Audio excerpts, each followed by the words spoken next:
Bonjour, c'est Sabine de Shiatsu Corps à Cœur. Je suis ravie de vous retrouver pour cette première vidéo d'une série de 3 vidéos qui va être consacrée à votre énergie. Donc, je vous avais proposé dans cette première vidéo de vous expliquer pourquoi en fait vous vous sentez fatigué en cette fin d'année, pourquoi votre énergie est en chute libre et pourquoi si vous prenez la peine de vous pencher sur les années précédentes, c'est souvent le cas à cette époque-ci de l'année. Donc, plus on approche des fêtes et plus on sent notre énergie qui diminue. Et on se demande d'ailleurs, c'est peut-être votre cas, comment on va bien pouvoir faire pour tenir jusqu'à la fin de l'année sans terminer cette année et sans commencer la suivante complètement épuisé.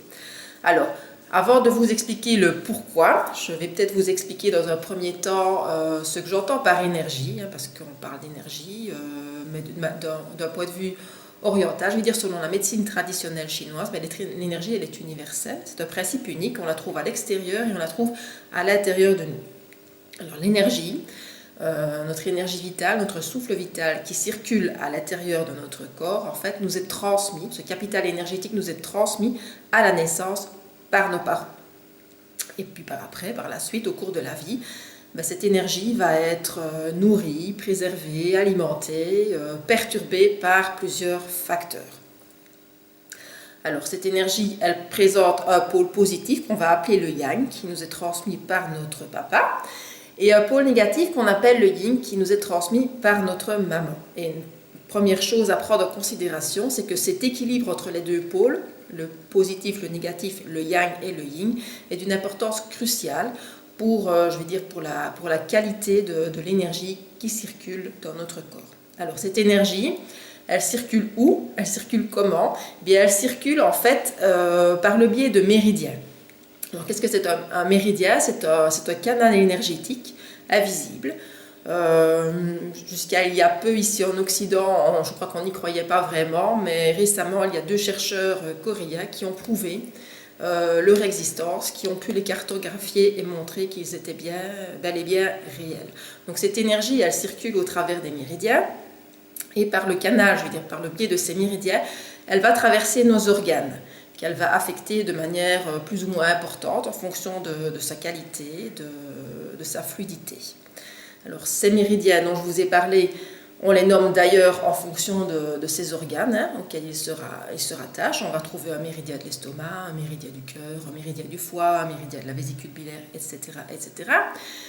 Et ces méridiens sont aussi en lien avec des saisons, avec des saveurs, avec des couleurs, avec des éléments.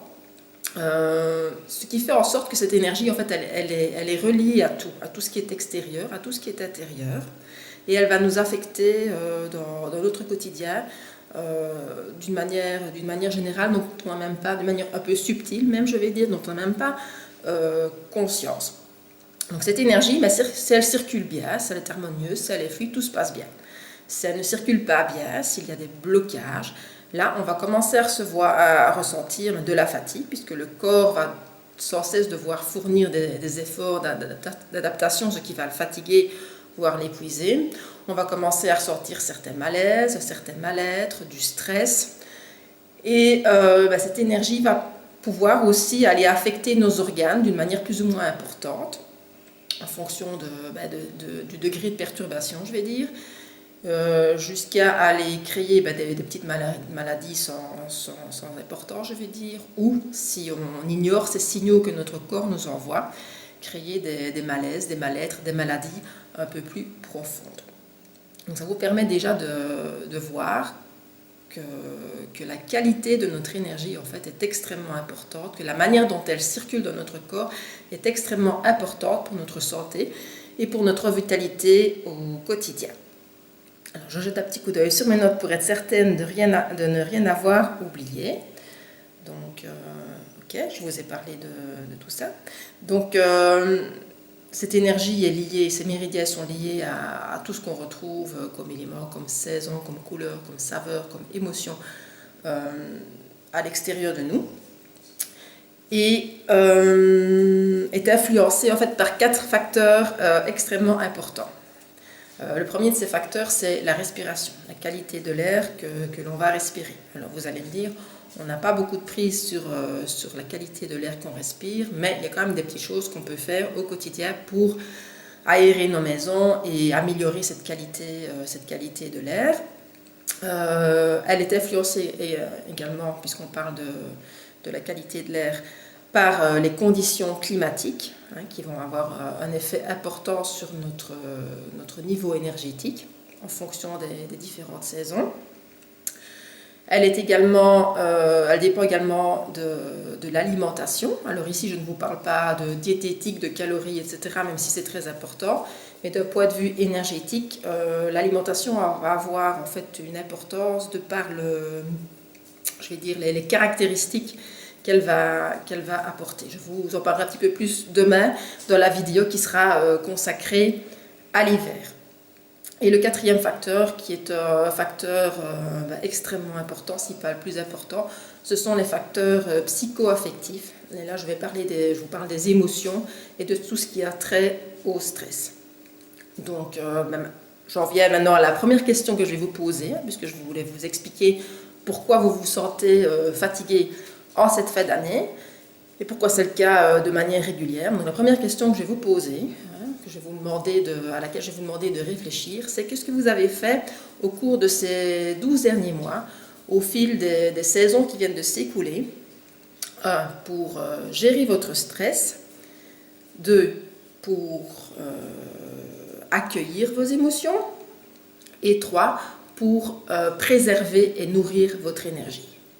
Alors vous allez voir, en fonction de ce que je viens de vous raconter et de ce que je viens de vous raconter, vous allez réfléchir à tout ça et vous allez peut-être remarquer qu'il y a des petites choses qui seraient peut-être bon de mettre en place justement pour ne plus arriver à cette fin d'année dans un état d'épuisement, pour certains quasiment total. Alors, j'ai par contre une excellente nouvelle et cette excellente nouvelle, elle réside dans la saison qui arrive, qui a déjà commencé d'après la médecine traditionnelle chinoise depuis le début novembre, l'hiver, puisque l'hiver porte en lui en fait toutes les graines qui vont germer en 2017. Donc rassurez-vous, rien n'est perdu, il y a encore des choses à faire en cette fin d'année et tout au long de l'année prochaine pour vous assurer une année un peu plus énergétique, un peu plus satisfaisante, un peu plus joyeuse, un peu plus boostante, reboostée, dynamisée. Donc voilà, je ne vous en dis pas plus. Je garde tout ça pour demain. Donc demain, je vous parle de l'hiver. Pourquoi cette saison n'est pas une saison morte, comme on pourrait le penser, mais bien au contraire, elle est hyper importante. Et je vous donnerai 3 petits conseils pour préserver et pour protéger votre énergie au cours de l'hiver qui s'en vient. Voilà, j'espère que toutes les informations que je vous ai données vous ont intéressé, vous seront utiles et je vous dis à demain pour la prochaine vidéo de ce cycle de 3 vidéos. Ciao, bisous.